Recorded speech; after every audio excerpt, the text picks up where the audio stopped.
Phage display not only helps us investigate the binding characteristics of clinically important enzymes, but also develop modulators for those enzymes and their corresponding diseases. Phage display can be used to develop novel binders for a wide array of target proteins and is also easier to perform than other conventional display methods. This procedure involves a lot of repetitive action, so the key is to not autopilot and to remain focused throughout.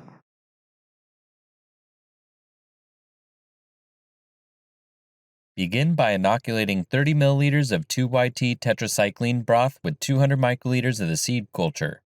Incubate it for approximately 3 hours at 37 degrees Celsius with 200 RPM orbital shaking until the bacteria are in the mid-log phase. Discard the coating solution from the plate into a sink. Dry it gently with paper towels. Then add 200 microliters of PB buffer to each coated well. Discard the PB buffer from the plate and dry it on paper towels. Add another 200 microliters of PB buffer to each coated well of the plate.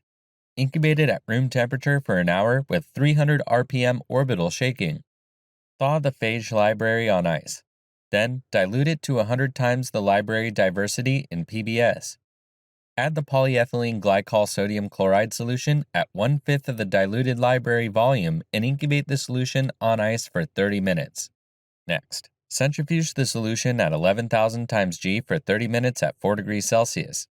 Discard the supernatant and centrifuge it for another 2 minutes to pull down the remaining supernatant and concentrate the phage pellet. Gently resuspend the phage pellet in 1 milliliter of PBT buffer per target protein to be analyzed, typically 4 in total. Add 1